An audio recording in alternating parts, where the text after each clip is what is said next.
ഒന്നും പറ്റില്ല. ഞാനിത് എവിടം വരെ പോകുന്നു നോക്കുവായിരുന്നു. അച്ചുവേട്ടനില്ലെങ്കിൽ കാണാമായിരുന്നു. ഈ മാലക്ക് വരെ റീത്ത് വെക്കേണ്ടി വന്നേനെ. ഒന്നും കാണാനില്ല. ഞങ്ങൾ രണ്ടും കൂടി എല്ലാത്തിനും ഇടിച്ച് നേരത്തെ ആ തടിയന് ഞാൻ ചവിട്ട് കൊടുക്കുന്നത് ശ്രദ്ധിച്ചു. ഇപ്പൊ അറിയില്ല, മൂന്നിന്റെ അത് ചുമക്കും. എന്തായാലും ഇതുപോലെ ഒരു അടി കണ്ടിട്ട് കുറെ നാളായി. അത് ശരി, അടി കാണാനാണോ ഞങ്ങളെ കാഞ്ചീപുരത്തേക്ക്? കാഞ്ചീപുരമല്ല, സുബ്രഹ്മണ്യപുരം സിനിമയിലെ സുബ്രഹ്മണ്യപുരമാ. തല എപ്പോഴാ പോണെന്ന് അറിയാൻ. ക്ഷമിക്കണം, നിങ്ങളെ ഇങ്ങോട്ട് വരാൻ എന്നെ കൊണ്ട് പറയിച്ചതാ. ഇല്ലെങ്കിൽ എന്റെ തലയാവന്മാരെടുക്കും. മുത്തുപ്പാണ്ടി അവന്റെ ആൾക്കാരുമാണ്. ഏതാ ഈ മുത്തുപ്പാണ്ടി? മീനാക്ഷി സിൽക്സിന്റെ പരസ്യങ്ങൾ മുഴുവൻ ചെയ്യുന്ന ഇവിടുത്തെ ഈവന്റ് ഗ്രൂപ്പിന്റെ മുതലാളി. മീനാക്ഷിയുടെ കല്യാണത്തിന്റെ അലങ്കാരങ്ങൾ അവന്മാരെ ഏൽപ്പിക്കാത്തന്റെ വൈരാഗ്യം തീർത്തതാ. അതിന് വൈരാഗ്യം തീർക്കുന്നത് മുതലാളിയോടല്ലേ, ഞങ്ങളോടാണ്. അതെ, പല ടൈപ്പ് തല്ലു കൊണ്ടിട്ടുണ്ട്. മാലയിട്ട് സ്വീകരിച്ച് തല്ലു കൊള്ളുന്നത് ഇത് ആദ്യമായിട്ടാ. അവന്റെ അമ്മൂമ്മയുടെ ഒരു മാല, അവന്റെ അമ്മായിയമ്മയുടെ മാല. എന്തായാലും കാര്യമായിട്ടൊന്നും പറ്റില്ലല്ലോ. വരൂ, നമുക്ക് മീനാക്ഷി ബംഗ്ലാവിലോട്ട് പോവാം. വേണ്ട, തല്ല് വാങ്ങിയിട്ടുള്ള പണി ഞങ്ങൾക്ക് വേണ്ട. അതെ, വന്നിറങ്ങിയപ്പോഴേ ഇതാണ് സ്ഥിതിയെങ്കിൽ ഇവന്റ് കഴിയുമ്പോ എന്തായിരിക്കും അവസ്ഥ? ഈ ഇവന്റ് മാനേജ്മെന്റ് എന്ന് പറയുന്നത് പേടിത്തൊണ്ടന്മാർക്ക് പറഞ്ഞിട്ടുള്ള പണിയല്ല. പിന്നെ കളറിപ്പയറ്റ് നടത്തി കൈയും കാലും ഓടിക്കുന്നതല്ലേ ഇവന്റ് മാനേജ്മെന്റ്. എന്തായാലും ന്യൂ ഫ്രണ്ട്സിന് അതിന്റെ ആവശ്യമില്ല. അതിനെന്തി വണ്ടി കയറി. എന്തെങ്കിലും പറ്റിയോ? പറ്റിയില്ലെന്ന് പറഞ്ഞില്ലേ? അല്ല, അങ്ങനെ അങ്ങ് പോയാലോ? ആണത്തോ ഇല്ലാത്തവന്മാര് പോട്ടെന്ന്. അച്ചൂട്ടി മുന്നോട്ട് വെച്ച കാല് പിന്നോട്ട് വെച്ച ചരിത്രമില്ല. ഈ ഇവന്റ് മുഴുവൻ ഒറ്റയ്ക്ക് നിന്ന് നടത്താൻ ഫ്രണ്ട്സ് ഗ്രൂപ്പ് തയ്യാറാ. അയ്യടാ, ആ പൂതി അങ്ങ് മനസ്സിൽ വെച്ചാ മതി. ഇതൊന്നും അറിയാൻ വേണ്ടി ആ നജീബ് കാലൊന്ന് പിന്നോട്ട് ചവിട്ടിയത്. അതെ, പിന്നോട്ട് അല്പം ചവിട്ടിയതേ മുന്നോട്ട് ആഞ്ഞു ചാടാനാ. എന്നാ 4 കാലും പൊക്കൊന്ന് കുതിച്ച് ചാട്, കാണട്ടെ. എവിടെയാണോ മീനാക്ഷി ബംഗ്ലാവ്? അവിടെ ഇവിടെ നീരുണ്ട്, കുഴമ്പ് തേച്ചൊന്ന് കുളിക്കണം.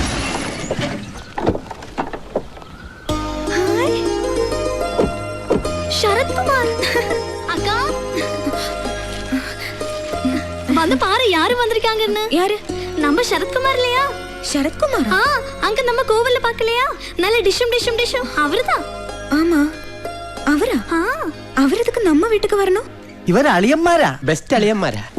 ഇനിയിപ്പോ കല്യാണം കഴിയുന്നവരെല്ലാരും ഇവിടെ ഉണ്ടാവുമല്ലോ. വിശദമായിട്ട് പരിചയപ്പെടാം. കാഞ്ചി, നമ്മുടെ ഔട്ട് ഹൗസ് കാണിച്ചു കൊടുക്ക്. ദൂരയാത്ര കഴിഞ്ഞ് വന്നതല്ലേ, വിശ്രമിക്കട്ടെ. ശരി, വന്നാട്ടെ. അല്ല, എല്ലാരും കൂടി ഒരു ഔട്ട് ഹൗസിലാണോ താമസിക്കുന്നത്? പിന്നെ അല്ലാതെ. അത് പറ്റത്തില്ല. കുടിക്കുന്ന വെള്ളത്തിൽ പോലും വിശ്വസിക്കാൻ പറ്റാത്തവരുടെ കൂടെ താമസിക്കാൻ എന്നെ കിട്ടില്ല. അയ്യോ, എന്താ അത്ഭുതം! ഞാൻ അങ്ങോട്ട് പറയാൻ ഉദ്ദേശിച്ചത് അളിയൻ ഇങ്ങോട്ട് ഇതുകൊണ്ട് തന്നെയാ പറ്റില്ല എന്ന് പറഞ്ഞത്. ഇവിടെ അടുത്ത് ലോഡ്ജ് വല്ലതും ഉണ്ടോ? അയ്യോ, അതങ്ങ് ദൂരെ സിറ്റി പോണം. സിറ്റിയിലേക്ക് എന്ത് ദൂരമുണ്ട്? 10-35 കിലോമീറ്റർ ഉണ്ട്. അയ്യോ, അത്ര ഉള്ള. എന്താ ഇവിടെ? ആരാ ഇവരൊക്കെ? ഇവര് കല്യാണ ഡെക്കറേഷൻ കേരളത്തിൽ നിന്ന് വന്നവരാ. ഓ, അപ്പടിയാ? കേരളാവിൽ എപ്പടി മഴ ഇരിക്കാ? മഴയേ ഉള്ളു, നല്ല ചൂടാ. ഇത് മുതലിയാരയ്യ കാലത്തൊട്ട് അനുഗ്രഹമാണ്. കഴിഞ്ഞ പുലികളെ കൊണ്ടുവന്നിരിക്കാ? പുലിക്കളിയാണ് ഉദ്ദേശിച്ചത്. അയ്യാവക്ക് പുലിക്കളി എന്ന് വെച്ചാൽ ജീവനാ. അതിനുവേണ്ടി ലക്ഷങ്ങൾ കളിക്കും. പുലികളൊക്കെ പുറകെ വരും. ഇപ്പൊ ഒരു ആനയുണ്ട്. ആനയാ? എവിടെ? ആന ഇടഞ്ഞു നിക്ക. ഏത് നിമിഷവും ചിഹ്നം വിളിച്ചിങ്ങി വരാം. ഞാൻ എപ്പോ വന്നാലും എപ്പടി വന്നാലും എന്റെ ബംഗ്ലാവിന്റെ മുറ്റത്ത് തന്നെ തളയ്ക്കണം. അത് ഇവരെ രണ്ടാളെയും തളയ്ക്കാൻ ഒരു സ്ഥലം വേണം. തളയ്ക്കാനോ? അല്ല, താമസിപ്പിക്കാൻ. അതിന് എന്റെ ബംഗ്ലാവ് ഉണ്ടല്ലോ. അതെവിടെയാ? ദോ ആ കാണുന്നു. അവിടെ പെണ്ണുങ്ങളുണ്ടോ? ഉണ്ടല്ലോ, എന്റെ 2 ഭാര്യമാർ. ഓ, ആശ്വാസമായി. സമാധാനമായിട്ട് കിടന്ന് ഉറങ്ങാലോ. ஐயா, இவங்க வந்து நித்திய பிரம்மச்சாரி. நாம எல்லாம் டீசன்ட் பார்ட்டிஸ் ஐயா. செப்பரேட் அகாமடேஷன் கிடைச்சா ரொம்ப நல்லா இருக்கும். அப்படியா? ஆமா.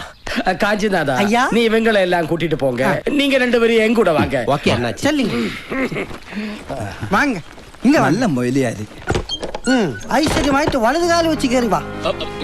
വലതുകാലം വെച്ച് എന്തോന്ന് ഗൃഹപ്രവേശം? തിരിച്ചു പോകാൻ നേരത്തെ പുറത്തെടുത്ത് വെക്കാൻ കാലുണ്ടായാ മതി. അതൊന്നും ഉണ്ടാവൂല. കാലുണ്ടാവില്ലേ? അതല്ല, ഒരാപത്തും ഉണ്ടാവൂല. ഒക്കെ കാമാക്ഷിയമ്മ നോക്കിക്കോളും. കാമാക്ഷിയമ്മയോ? അതാര്? കണ്ടില്ലല്ലോ. കാഞ്ചി കാമാക്ഷി, സാക്ഷാൽ പാർവതി ദേവി.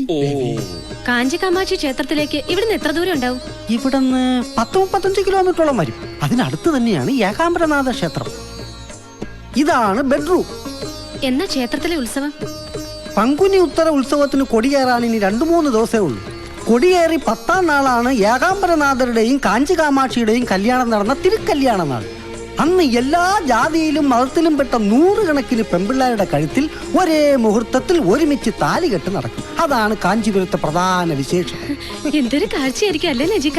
എന്താ, നിനക്കൊന്നുകൂടെ കെട്ടണമെന്നുണ്ടോ? ഇതൊക്കെ കേൾക്കുമ്പോ എനിക്കൊന്ന് കെട്ടിയാ കൊള്ളാവുന്നുണ്ട്. ഇവിടെ നല്ല കുട്ടികളെ കിട്ടും. വന്ന് ഇറങ്ങിയപ്പോ തന്നെ കിട്ടിയോന്ന് പോരെ?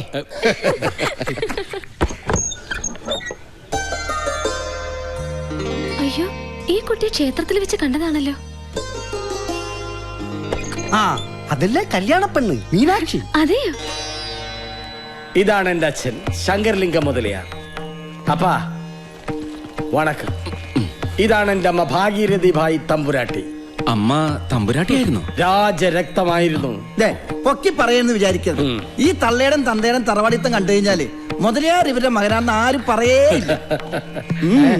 വാങ്ങോ, അടുത്ത ലിംഗത്തെ കാണാം. ഇതാണ് ഞങ്ങളുടെ വല്യമ്മാവൻ രാമചന്ദ്രലിംഗ മുതലിയാർ. അയ്യോ, ഇത് MGR അല്ലേ? നല്ല സാമ്യമുണ്ടല്ലേ? MGRും ഞങ്ങളുടെ ഒരു ലിംഗത്തിൽപ്പെടും. ഇതേത് ലിംഗത്തിൽപ്പെടും? ഇതെന്നോട് മകൻ ശരവണലിംഗം, മീനാക്ഷിയെ കെട്ടാൻ പോകുന്ന മാപ്പിളെ. എന്ത് ചെയ്യുന്നു? എന്തും ചെയ്യും. അവൻ അങ്ങനൊന്നുമില്ല, എന്ത് ചെയ്യാനും തയ്യാറാണ്. എന്ന് വെച്ചാ പണിയൊന്നുമില്ല. നമുക്ക് പണിയാവോ? ഇതെന്നോട് പെരിയ വീട് വിശാലാക്ഷി. വിശാലായിട്ട് വരുന്നത് കണ്ടപ്പോഴേ തോന്നി. ഓഹോ, அப்பா அவுட் ஆஃப் நான் கட்டி கொடுக்கறேன் அப்பா. ഇത് എന്നോട് ചെല്ല കിളിമകൾ മരതകം. ചെല്ല வாங்க. വാങ്ങ്. என்ன பாடி ராஜ நட ஆம்பளை இப்படி இருக்கணும். നീ എങ്ങനെ അധികം ഇറുക്കണ്ട. ഉള്ള പൊടി ഔട്ട് ഹൗസ് പക്കം എത്തി പാത്രയും തെരഞ്ഞ തൊലച്ചിടവൻ ജാഗ്രത. പൊടി കാഞ്ചി കാമാക്ഷി, വെളുക്കാൻ തേച്ചത് പാണ്ടാകക്കൂടാത്. ഇവിടെ രാത്രിയിലെ ഭക്ഷണം എങ്ങനെയാണ്? ഇവിടെ നിന്ന് തരോ അതോ പുറത്തു പോയി அது കഴിക്കണം? പാപ്പാത്തി തരും. അയ്യോ, ചപ്പാത്തി ഒന്നും വേണ്ട, ഞങ്ങൾക്ക് വല്ല ഫ്രൈഡ് റൈസോ നൂഡിൽസോ എന്തെങ്കിലും മതി. പാപ്പാത്തി എന്ന് പറഞ്ഞത് ഇവിടത്തെ വേലക്കാരുടെ പേരാ. അപ്പൊ അവളുടെ അമ്മയുടെ പേര് പൊറോട്ട എന്നായിരിക്കുമല്ലോ. ഒന്നും മിണ്ടാതിരിക്കും. ഇത് വല്ല സീരിയലിലെ യക്ഷികൾക്ക് വാടക കൊടുക്കാൻ പറ്റും. ഉള്ള വന്ന് പാരുங்க. വാതില് ചെറുതാ. நீங்க கல்யாண மண்டபம் കാണാൻ പോണെന്ന് പറഞ്ഞില്ലേ? തിരിച്ചു വരുമ്പോഴേക്കും ശുദ്ധം ചെയ്തു തരാം. கூப்பிட்டியாம்மா? இதுதான் പാപ്പാത്തി.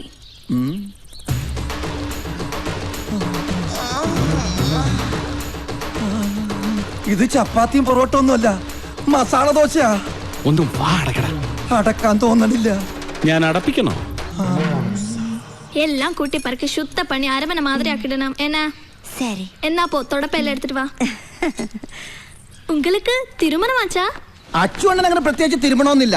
എനിക്ക് പാപ്പാത്തിയെ കൊണ്ട് തിരുമിച്ചാ കൊള്ളാന്നുണ്ട്. അതല്ലേ കല്യാണമാച്ചാന്നാ ചോദിച്ചത്. എനിക്ക് കല്യാണവുമായി 4-5 കൊച്ചുങ്ങളുമായി. എപ്പോ? அப்படியா? சரி வரேன். எங்க அப்பா மாதிரி ஒரு சின்ன வீடு கட்டிக்கிறியா? പോടി അവിടുന്ന്. പാവം കുട്ടി, പണത്തിന്റെ ഒരു അഹങ്കാരം ഇല്ല. ഒരു ചിന്ന വീട്ടിൽ താമസിക്കണമെന്ന് അതിന്റെ ആഗ്രഹം. എടാ പൊട്ട, ചിന്ന വീടെന്ന് പറഞ്ഞ 2ാം ഭാര്യ എന്ന അർത്ഥം. മുളച്ച് 3 ഇല വിരിഞ്ഞില്ല. അതിനു മുമ്പ് കേട്ടില്ലേ അവളുടെ?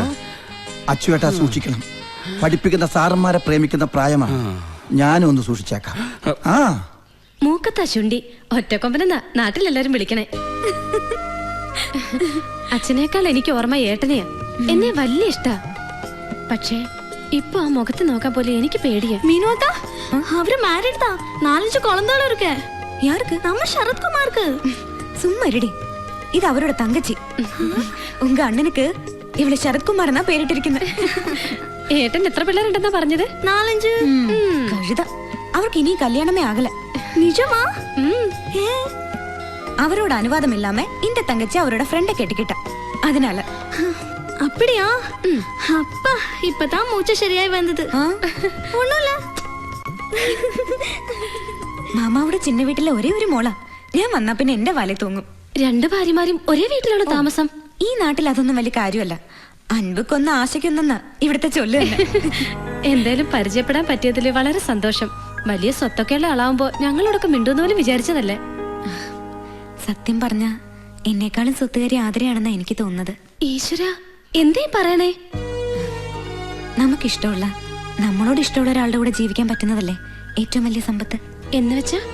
ഏയ് ഒന്നുമില്ല, ഞാൻ വെറുതെ പറഞ്ഞേ ഉള്ളൂ. മനസ്സിൽ എന്തെങ്കിലും വിഷമം ഉണ്ടെങ്കിൽ അത് വിശ്വാസമുള്ള ആരോടെങ്കിലും തുറന്നു പറഞ്ഞാൽ ഇത്തിരി ആശ്വാസം കിട്ടും.